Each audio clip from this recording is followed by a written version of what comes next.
سعودی عربیہ سے انہیں متنفر کر رہا ہے، جہاں پر حرمین شریفین کی خدمت ہو رہی ہے اور جہاں حاجی دنیا کے گوشے گوشے سے آ کر کے امن و شانتی کے گہوارے میں رہتے ہوئے اور اس فریضے کو ادا کرتے ہوئے سرور و انبساط کے ساتھ جاتے ہیں. اور ہمارے یہاں کے یہ دیوبندی حجاج جب آتے ہیں اور یہاں اخباروں میں انٹرویو آتے ہیں تو خوب بڑھا چڑھا کے پیش کرتے ہیں، ارے یہاں تو یہ ہے، یہاں تو یہ آئینہ کون دکھائے؟ یہ جیسا ہم جیسا کوئی آدمی ہی اس کو دکھا سکتا ہے، انہیں بھی یہ آئینہ دکھاؤ. کہتا ہے 18ویں صدی اور کہتا ہے یہ ہے نقصان شدت اور انتہا پسند افکار و نظریات کا. 18ویں صدی میں وہابی تحریک نے جنم لیا. نجدیوں کی شدت مزاجی، شدت عمل، تشدد فکری پر علماء ہند نے ابتداءً ہی سے خدشہ محسوس کیا. شیخ عبدالحق محدث دہلوی اور ان جیسے خدا شناس معتدل مشرب علماء حق علماء دیوبند اپنے اقوال و ارشاد کے ذریعے وہابیت کو مشخص اور منفرد فکر والی جماعت محسوس کراتے رہے اور وہابی شدت افکار اور انتہا پسند نظریات علماء حق کے مخدوش اور مشتبہ رہے ہیں. یعنی ہمیشہ علماء حق کے جو ہے سامنے وہابی لوگ مشتبہ رہے ہیں. علماء دیوبند وہابی تحریک سے کبھی ہم آہنگ اور قریب نہ تھے اور نہ ہی ہیں، نہ قریب ہیں نہ اب ہیں. تو یہاں بیٹھ کر کے کیوں حلوے مانڈے کھا رہے ہو؟ نکلو اپنے ان بلوں سے، چوہوں کی طرح، کھٹملوں کی طرح جو چارپائیوں میں بیٹھ کر کے ڈس رہے ہو لوگوں کو، نکلو اپنے ان سے. کہہ رہے ہیں برطانوی دور حکومت علماء دیوبند کے لیے خصوصی طور پر سازش، اختراع اور بہتران کا دور رہا ہے. نئے نئے الزامات بے بنیاد طریقوں سے علماء دیوبند پر لگائے گئے. ایسے بے بنیاد الزامات سے غیر حقیقی الزام یہ بھی رہا ہے کہ علماء دیوبند وہابی ہیں. علماء دیوبند وہابی ہیں. ہم ببانگے دہل یہ اعلان کر سکتے ہیں کہ مسلک علماء دیوبند وہابی نہیں ہے. انگریزی حکومت ہندوستان کے خاص مذہبی طبقے کی پیٹھ پر اپنے ہاتھ رکھے ہوئے تھی اور ان بدعتی عناصر کے ذریعے یہ مہم بھی چلائی گئی کہ علماء دیوبند وہابی ہیں. یعنی وہابی جو تھے وہی انگریزوں کے باغی تھے. یہ بیچارے خامخواہ بدنام کیے گئے، یہ انگریز کے پٹھو تھے، انہیں بدنام کیا گیا. انہیں کیا کیا گیا؟ بدنام کیا گیا. یہی تو بتانا چاہتے ہیں حضرت، یہ ان کے گھر کی گواہی ہے، میں اپنی طرف سے نہیں کہہ رہا ہوں. کہہ رہے ہیں کہ ان حقائق پر نظر نہ رکھ سکے ترجمان علماء دیوبند شیخ الاسلام حضرت مولانا سید حسین احمد مدنی صدر المدرسین اور شیخ الحدیث دارالعلوم دیوبند اور رئیس المتکلمین مفسر قرآن حضرت علامہ شبیر احمد عثمانی دیوبندی.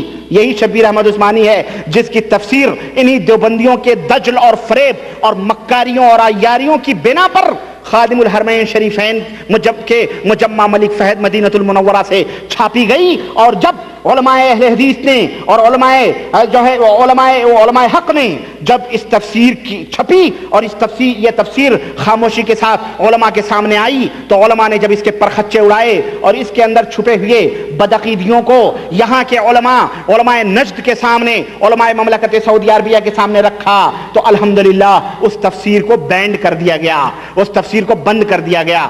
ظاہر ہے کہ اب ظاہر ہے یہ قرآن کیسے چھپا ہوگا؟ قرآن اگر تم حق پسند ہوتے، اگر تم کھلم کھلا وہابی اس طرح جیسے تم ہندوستان میں لکھتے ہو اور یہ باتیں کہتے ہو، اگر یہاں بھی کہتے تو کیا یہ قرآن شبیر احمد عثمانی کا یہاں چھپ سکتا تھا دیوبندی کا؟ بولو. اسے تو خود پتہ چلتا ہے تم منافقت کر رہے تھے اور کر رہے ہو، اور تمہارا مقدر ہی منافقت ہے. تم دین اسلام سے منافقت کر رہے ہو، تم پیغمبر اسلام جناب محمد رسول اللہ صلی اللہ علیہ وسلم کی شریعت سے منافقت کر رہے ہو، تو پھر دوسروں سے منافقت کرنے میں تم کو کیا مشکل پیش آئے گی؟ کہتے ہیں علامہ شبیر احمد عثمانی دیوبندی نور اللہ مرقدہما صدر محتمین دارالعلوم دیوبند اور دیگر علماء مسلک دیوبند وغیرہ، ان حضرات نے تحریک وہابیت کی تردید اور تحریک کو مطابق مسلک دیوبند نہ ہونا قرار دیا ہے. اگر یہ باتیں خادم الحرمین شریفین کو معلوم ہو جاتی تو شبیر احمد عثمانی کا قرآن یہاں چھپ سکتا تھا؟ کہ تم محمد بن عبد الوہاب کو گالیاں دو، محمد بن عبد الوہاب کو کافر اور جو ہے مسلمانوں کو قتل کرنے والا ثابت کرو، کیا وہ برداشت کر سکتے تھے؟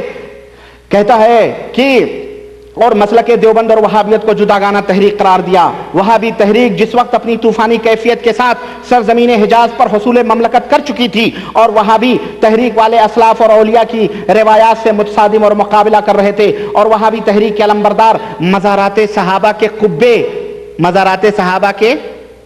قبے اور مزارات کو منہدم اور گرا رہے تھے، سلف کے آثار اور نشانات کو مٹانا چاہتے تھے اور روایات سلف سے رشتہ توڑ کر ایک آزاد ماحول کو عنوان سنت دینا چاہتے تھے، اس وقت بر صغیر میں صرف دارالعلوم دیوبند اور علماء دیوبند کا اکیلا تنہا گروہ اہل حق تھا جس نے اس تحریک کی تردید فرمائی۔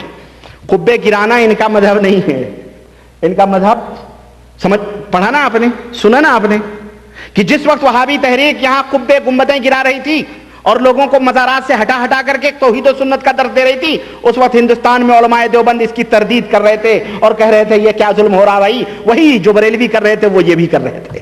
ثابت ہوا نا؟ تو یہ قبے گرائیں گے، یہ تو قبے بنوائیں گے، یہ تو گھوڑے گدھے بلی چوہے سب کے اوپر خود قبے بنوائیں گے۔ اب پھر میں یہی کہوں گا میرے بریلوی دوستو، تم کس غلط فہمی میں ہو؟ ارے یہ تمہارے پھپھیرے یم میرے بھائی ہیں، چور چور موشود بھائی، یہ تمہارے یہ بھی چور ہیں اور تم تو ہو ہی بیچارے چور۔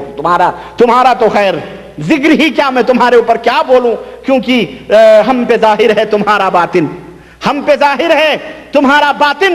منہ نہ کھلواؤ میں وہابی ہوں، منہ نہ کھلواؤ میں، ہاں کہہ رہے ہیں تنہا دیوبندی گروہ تھا جو اس تحریک نجدیت کے خلاف بول رہا تھا، اور علماء دیوبند نے یہ فیصلہ کیا کہ وہابیت اور وہابی تحریک کے ساتھ شدت سے مناظرہ کیا جائے اور ان کا مقابلہ کیا جائے، یعنی ہندوستان سے فوج بھیج کر کے مملکت سعودی عربیہ میں شاہ محمد بن عبد الوہاب اور شاہ سعود رحمہم اللہ کے سامنے کھڑا کر کے ان سے جہاد کیا جائے، قبے توڑنے والوں کے خلاف جہاد کیا جائے۔ جہاد کون کرے گا؟ قبے اور مزار پرستی، اس کی سپورٹ میں کون جہاد کرے گا؟ کوئی مشرک ہوگا وہی کرے گا جس کے رگ رگ میں قبر پرستی چھپی ہو اور جس کے خون کے دوران کے اندر جو ہے شخصیت پرستی اور قبہ پرستی اور مزار پرستی جو ہے دوڑ رہی ہو رگ رگ میں، وہی کرے گا۔ یہ علماء دیوبند نے وہابی تحریک کی تردید پوری قوت اور اظہار حق کے ساتھ بالاخلاص ایسے دلائل اور براہین کے ذریعے فرمائی جس کو عالم اسلام نے سراہا اور قبول کیا۔ کیا سراہا؟ کہتے ہیں وہابی تحریک کو چیلنج کرنے والا گروہ صرف علماء دیوبند ہیں، حجاز مقدس، رسول اکرم کا وطن مقدس، صحابہ کرام کا مسکن متبرک اور اسلامی معاشرہ اور اسلامی آثار مقدسہ کا بنیادی مرکز ہے۔ عرض حرمین شریفین کے آغوش میں سرور کونین صلی اللہ علیہ وسلم، انبیاء اور سابقین کے علاوہ ہزاروں جانثاران رسول اور ہزاروں صحابہ کے مزارات مقدسہ اور آثار اسلامیہ وہاں موجود ہیں۔ انتہا پسند وہابیوں نے، انتہا پسند آج بھی اسلام کے ماننے والوں کو کیا کہا جاتا ہے اور کون کہتا ہے؟ مغربی چمچے، یورپ اور امریکہ کے پٹھو اور اس کے ہاتھوں پر بکے ہوئے غلام انگریزوں کے، وہ اسلام کے مجاہدین کو کیا کہتے ہیں؟ انتہا پسند کہتے ہیں، فنڈامنٹل کیا کہتے ہیں اس کو؟ فنڈامنٹلسٹ اور شدت پسند کہتے ہیں۔ یہ بھی کہہ رہے ہیں وہابی انتہا پسندوں نے مقامات مقدسہ اور مزارات کو توڑنا شروع کر دیا۔ مزارات کو توڑنا، گنبدیں بنوا کے رکھو تاکہ دیوبندی ملے آئیں اور وہاں اس کو چومیں، چانٹیں، نظر و نیاز چڑھائیں اور وہاں آ کر کے ڈفلے بجائیں، قوالیاں گوائیں اور وہاں یہ تمام سب چیز کریں جو ہمارے ہندوستان میں یہ کر رہے ہیں۔ علماء دیوبند کا ضمیر مضطرب ہوا قبر پہ ہتھوڑا پڑا جب گنبد پر، تو ہندوستان کے دیوبندی مولویوں کا ضمیر کیا ہوا؟ مضطرب اور بے قرار ہوا۔ مزارات اور مقامات مقدسہ کو انہدام سے تحفظ کے لیے علمی دلائل کے ساتھ، کون سے علمی دلائل؟ اللہ کے رسول صلی اللہ علیہ وسلم تو فرماتے ہیں اے علی میں تم کو بھیج رہا ہوں، جاؤ لا تدع تمثالا الا طمستہ ولا قبرا مشرفا الا سویتہ۔ صحیح مسلم کی یہ روایت آج بھی اور قیامت کی صبح تک موحدین اور سنت کے ماننے والوں کے لیے یہ نبی کا پیغام ان کی پیشانیوں کا جھومر ہے کہ نبی نے فرمایا اے علی جاؤ، جہاں کہیں کوئی بت نظر آئے اسے توڑ دو اور جہاں کہیں کوئی قبر اونچی نظر آئے اسے برابر کر دو۔ تو یہ کرنے والے تو حضرت علی تھے، سلف کے نقش قدم پر تو ہم چل رہے ہیں، اور مزار پرستی اور قبر پرستی کے نقش قدم پر یہ چل کے علماء حق دیوبند بن رہے ہیں۔ ان کی تقریریں آپ لوگوں نے سنی ہوں گی، یہ بریلویوں سے خامخواہ الجھتے ہیں، اور جب بریلوی انہیں چماٹ دکھاتے ہیں نا، انہیں آئینہ دکھاتے ہیں تو یہ دم دبا کے گھس جاتے ہیں، نہیں اب کوئی وہابی پکڑ کے لاؤ، اب کوئی وہابی پکڑ کے لاؤ، وہی فیصلہ کرے گا، اور وہی جو ہے ہماری طرف سے مناظرہ کر سکتا ہے. یہ بیچارے یہ نہیں ٹکتے ہیں، ان کی تاریخ رہی ہے، اور بریلویت کے سامنے